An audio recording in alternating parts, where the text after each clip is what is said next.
Welcome to The Real Game, a podcast by coaches for coaches. I am your host, Matt Philbrick.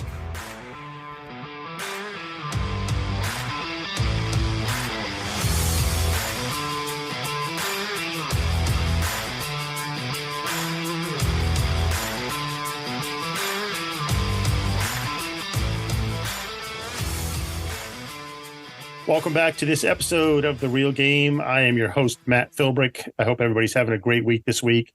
I, from time to time, like to bring on some guys or girls that I have had experiences with or cross paths with in the past and have them on the show. And today is no exception to that. I'll introduce you to our very special guest here in just a minute. And we're going to talk about something today that really is out of my wheelhouse. Like, I am not an expert in this field whatsoever, but when we talked, when Jordan and I talked about the topic, I do feel like it's relevant to coaches today. So in keeping with the theme, we're trying to help coaches here, by coaches, for coaches. That's our theme. So I feel like it's important to get all kinds of information out there to coaches that can be helpful to them. And a lot of coaches are young and just starting out and might not, know a lot of this stuff. I know there's things that we're going to talk about today that I don't even know. In fact, I just said to Jordan a couple minutes ago when we were warming up, hey, you're going to have to kind of guide the conversation here because you're the expert here on this and I'm not. So, but anyways, my guest is Jordan Harrison. How are you today, Jordan? I'm doing great. Thanks for having me, Coach. So Jordan and I have some history together. I met Jordan when he was in I'm probably going to get this wrong, but I'm going to say 8th grade, maybe younger than that, 7th grade, something like that. But anyways, doesn't really matter. Jordan can get into that a little bit more. But coaching out in Indiana is where I met Jordan and his family. Jordan's dad was my assistant coach for 5 years out there, and I coached the three brothers, the big three, at some point in time. And I have great memories coaching Jordan and great memories of his family. But Jordan, go ahead and just tell us a little bit about yourself. Maybe about your journey as an athlete and as a coach, and then fill us in a little bit on what you're doing now. Yeah, absolutely. Thank you so much. Yes, I had the opportunity to play for Coach Philbrick back in high school and had a lot of great memories. He coached my older brother, my younger brother, and we definitely benefited a lot from his coaching, his influence in our life. Went off to college, had the opportunity to play both basketball and soccer in college, which really enjoyed. But he had a huge influence on me actually choosing the place where I ended up going to college. It was actually his alma mater. And so that was a big deal for me. And then really I've coached for almost a decade, which is pretty crazy to think about, just in various levels. Stop it. You're making me feel real old here, Jordan. Yeah. Whether it's like middle school, junior high, high school, I'll coach basketball, soccer. I even help with some track and field. Just a lot of various sports, been involved in a lot of different kind of physical activities and stuff like that too. I helped start a sports ministry about 6.5 years ago. And then over the last few months, I've actually transitioned to another sports ministry called Fellowship of Christian Athletes, where I'm helping them particularly down here in Southwest Florida. But I also have a business as well where I help people kind of financially, kind of help them pay less for insurances, get out of debt and invest for their future. And I love working with, coaches and teachers and people that like me. Right. So I really enjoy that. So that's kind of what we're going to be talking on some today. Yeah. And you actually have been at our school here in Pennsylvania a couple different times, running some basketball and soccer camps for us, and done a fantastic job connecting with not just other coaches, but the athletes here and, some people in this area. So it's been a big blessing to have you to stay involved in people's lives that way. So of all the things that you mentioned, the one that seems like the least likely that we would talk about is finances today, right? But finances are a big thing. I feel like coaches that are just starting out, especially at the level that we're talking about here, like I don't usually get into too much talking about, I've had some high level coaches on here, but most of the stuff we talk about is like high school level and below, youth coaches, stuff like that. So a lot of people that coach, they're not rolling in the dough, and probably they might not even be getting paid to coach. Sometimes those are volunteer coaches Maybe they teach at a school and they're coaching on the side, or maybe it's a mom or a dad that's volunteering to coach. But whatever the situation is, they're probably not making a ton of money, and they're for sure not making a ton of money coaching. Maybe they have some other kind of side thing where they're making a lot of money. But I know you're going to talk to us a little bit about finances today, and it's certainly something you and I have discussed a lot. You've advised us on my personal finances, so I trust you. I trust your opinion. So I guess take it away, Jordan, and just, kind of tell us why this is important for coaches, and give us some things to talk about here today. Yeah, I appreciate that. And thank you for the vote of confidence, man. I really appreciate that. So I want to share with you kind of an illustration that I read in a book a year or two ago, and it's really helped me even when I do devotionals for people talking about money, finance, and it came from a book called The Treasure Principle, written by Randy Alcorn, and I kind of changed the illustration up a little bit. But he uses the illustration. He says, imagine me for a moment that you're guaranteed to live at your dream destination. So let's say Hawaii. Let's say your dream destination is Hawaii. Maybe for listeners, maybe it's Colorado or some other place, but let's just say Hawaii, and you're guaranteed to live there. You just don't know when. Okay. Now here's kind of the rules. Okay. So anything that you accumulate wherever you live. So coach, in your example, Lansdale, Pennsylvania. So anything that you accumulate in Pennsylvania, you have to keep it there. Okay. Now, anything that you accumulate for your home in Hawaii, that you get that once you get to that point, right? So okay, if you get any cabinetry, if you get any cars, if you get any TV, like whatever you accumulate for your home in Hawaii, it's there. And whatever you have for your home in Lansdale, or Pennsylvania, that's you actually have to leave that there. Okay. Yep. And the thought process behind this is, what would be your thought process of your stuff in Pennsylvania? And it's, I probably won't get the nicest stuff. I'm going to be putting more of my resources toward my home in Hawaii, right? Definitely. Because, but you don't want to be necessarily, living in a rat infested home, right? Because, you don't know when you're going to Hawaii. It could be 2 weeks. It could be 5 years. It could be 50 years. You don't know. So you want to make sure that you're, pretty well off, a good situation, but you're kind of thinking, hey, what can I invest for Hawaii? Right. In a similar way, that's the way that Christians should be thinking, right? Like, we have our home in heaven guaranteed. We just don't know when it's going to take place. It could take place 2 weeks from now, 5 years from now, 50 years from now. We don't know. But that's kind of the mindset of kind of the rest of our conversation of, hey, how can I invest for eternity while still, being a good steward with what I have here, right? So that's kind of the thought process. So as you think about, coaching, you of course want to have like a good legacy with coaching, and really, diving into your players, which really isn't our conversation for today, because we could kind of take that to that level. Sure. But from a financial perspective, how can we leverage our finances for eternal impact, really is the point here. And so one thing that I've kind of been talking with different coaches particularly about is margin.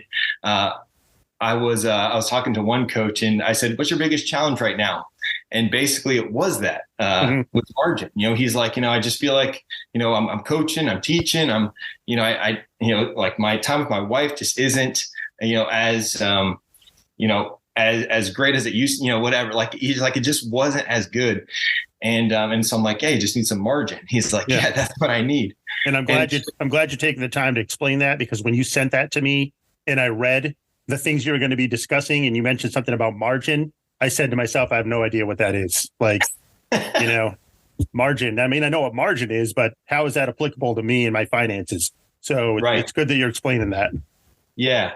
So basically, you kind of have like the idea of like not keeping up with the Joneses with everything. Okay. So if you're a new coach and you're sitting here today and you're like, man, this coach here drives this car and I want to drive this car, or, like, I just don't want coaches just to kind of go through life kind of like with their head in the sand, trying to think, like, I got to be like everybody else, because you don't have to be like everybody else. Like, the way that you do things does not need to be like everybody else. So take a step back and be like, hey, is this really good for my family? Like if I made it to be, the best coach ever, but my family suffered, is that a fair trade?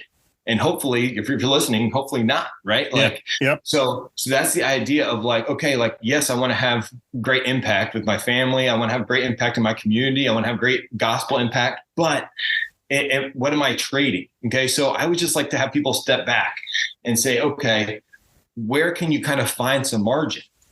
And so in some people's lives, it might be, a lot of times both spouses are working, kids are kind of off, kind of doing their own thing. And a lot of times it's kind of like, you're all just kind of like single players. You're not really like a team, cohesively. And I'm not saying that, a parent has to stay home or, kids have to be homeschooled necessarily or something like that. But I just always want people to have choices. That's really what I want people to have. Like, if that's like the life that you said, you kind of take a step back and you go, hey, my wife, she likes to be in this field. I like to be in this field. My kids like to, do this. Great. Okay. But I don't want you just to do that because you feel like you have to, you paid for the car that was too expensive. So now you have to take the extra job. And so what is that jeopardizing? Because now you're not home with your family. Right. Or, because if you're coaching and you're coaching at a lower level, like you said, coach, you're not going to be making a lot of money off of it. So it's just like, okay, how can I, like, if I want to do that, and maybe I get a little stipend that basically pays for my gas back and forth. How can I, use the resources that God's given me, like take a step back and just say, okay, how can my family be best served? How can my wife be best served? How can my kids be best served? How can my community be best served, with me in this role? And, if I have to, if we have to go down to one car, if we have to go down to, a couple of jobs, whatever that looks like, I want to help create margin in people's lives. So do you think, let me just ask you, do you think what puts people in that position? Do you think there's pressure from society to maintain a certain standard of living or to keep up, like you said, keep up with the Joneses? That's the term we use a lot. To whatever, to eat out a lot, to have a nice car, to have a nice house, to whatever. Do you think that's a self-imposed pressure, or do you think that's just a societal thing? Yeah, I think it can be both, but I think very societal. I actually heard one person say, a good gauge to, like, before you buy something is say, I still want this if nobody else saw it. Yeah. And you're like, do I still want this if I wouldn't show anybody else? And, it's kind of a good kind of filter, right? So just, so I think society kind of puts that pressure on you. We're like, hey, by this age, you got to be doing this. And by this age, you got to, have this in place. And that kind of boils down to debt, which a lot of times I sit down with people and they're kind of drowning in debt. They have good incomes, but it's kind of like just falling out the bottom, right? Like they're like bringing a lot of income in, but it's just going out the bottom because they have credit cards they're paying off. They have house paying off. They're paying off all these different things. And so, again, you just kind of want a strategy in place that can maybe help mitigate some of that stress level. Because of course, if that's happening, then, the number one cause of marital distress and divorce is fighting about money and finances. So if you can help kind of mitigate some of that, that can help, the husband, wife, and the family unit as a whole. Yeah. And I feel like coaching is stressful enough without adding the stress of finances to, let's say, a marriage. You have a young married couple or even an older married couple, and if that relationship isn't solid and built on the right things, and for you and I, that would be built on God and on God's word. If that's not solid, a coaching position can take you away from your wife. It can take you away from your family for, weeks at a time, days at a time, lots of hours invested there. We don't need another thing to be stressed out about, right? Or to add to that stress of an already potentially stressful situation. Correct. Yep. I totally agree with that. Right. And especially if you're just starting out, you're probably just starting out, maybe marriage, and you're just starting out as a coach. So you're trying to kind of invent yourself, but at the same time, you don't want to be, killing the marriage that you just started at the same point. Yep. Good point. So there's some comments about margin. When you have control of your finances, it can help you with your margin. The next thing you sent to me was, focusing on coaching, so oftentimes finances get neglected. And then you mentioned something about buckets. Can you talk us through that a little bit? Yeah. So, there's different kind of buckets when it comes to your finances. You have like short-term, mid-term, long-term kind of goals. And, if you're coaching, for example, so let me just use an example. So you're coaching at a school, and maybe, you just got a second vehicle because you're coaching. And so maybe the car doesn't run well. And, so maybe as you're traveling back and forth, it's, breaking down a lot and things like, so like that short-term account would be like what you call like an emergency account. And so if you have one that is adequately funded, right, it's not as big of an emergency, right? But you have to kind of plan for that. You don't want to just be taking out a credit card or, taking out, moving money from somewhere else, borrowing it from somebody else, so if you can be faithful in, like in that short term, whether it's, 1 to 3 years, that midterm, 5 to 7 years. So maybe you're saving up for a house, maybe a new vehicle, maybe saving up to have a child, stuff like that. And then long-term things, which would be, like retirement and things like that. So you kind of want to have these buckets in place. That way, when, quote unquote, emergencies take place, they're not as big of an emergency because you already planned for it. Yep. Yep. And then when it comes to long-term savings, what are some things? So if you have your short-term, your emergency fund, those are things like you said, your car breaks down, your roof is leaking, your whatever. Those are, more short-term things. What are some things that coaches might be like mid to long-term savings, some things that we can save for in the long haul? What might some of those things be? Yeah, so that could be, down payment on a house. That could be, if you want to get a rental property, because you're trying to, through things like that. Even just, I use the term being financially free or financially independent. And basically that term is when your passive income exceeds your monthly expenses, right? Okay. So if you need, $5,000 a month to come in to pay for your life, and you have $6,000 coming in, just like get out of bed money, like, as long as you're living, it's coming in. That's a great position to be in, right? So that's kind of the idea of, hey, like putting something away. So that way, when I don't want to get up as much anymore because I'm not as young as I used to be, I can still have resources coming in as well. Okay. Good. The other thing you said to me was talking about debt and how debt can be a trap for a lot of people. It can hurt with your margin. So talk to us about debt a little bit. Talk to us maybe about the dangers of debt. I think maybe there's some debt that's, I wouldn't say necessary, but if you go buy a car or whatever, you have a car payment or a house payment, those might be considered normal kinds of debt. Obviously, if you didn't have that, it would be better. But and then you referenced earlier, using credit cards to pay for things that should just be covered with day-to-day funds. So what are some of the dangers of debt and where can that lead for, a young coach just starting out? Yeah, absolutely. So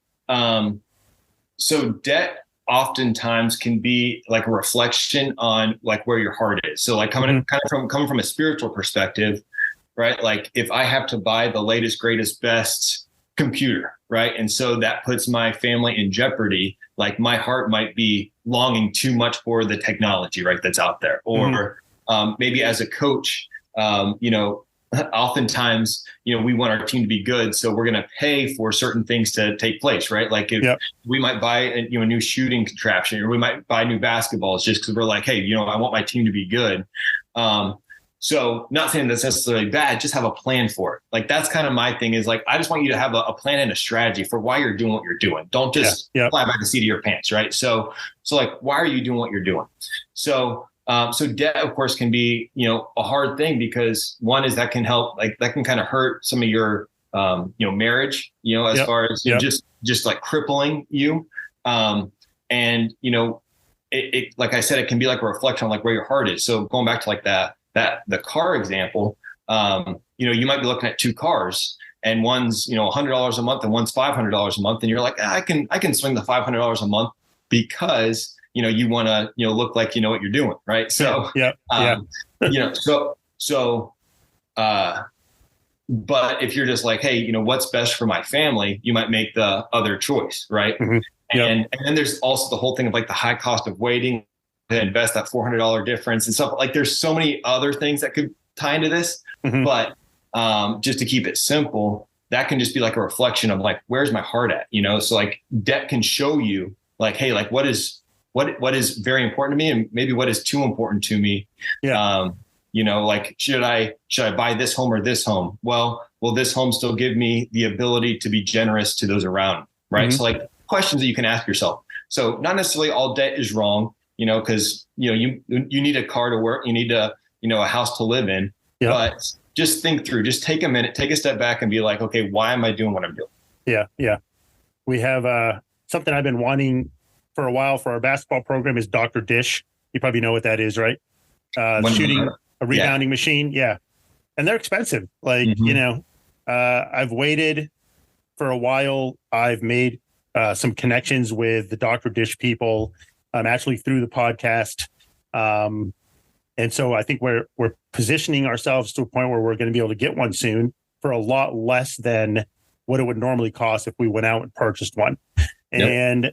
And sometimes it's just, if you're patient, God can work out those circumstances. I mean, yeah, we could have gone out and bought one 2 years ago. It would cost us $10,000, because that's just what they are. Yep. But because we waited and we're patient and we're trying to, kind of just not pay full price for it and do our due diligence, I feel like, hey, this is going to work out, and it's going to work out at a fraction of the cost of what it would have been before. So sometimes if you're just patient for things or realize I don't need this right now, we've all heard the principle of, hey, I want this.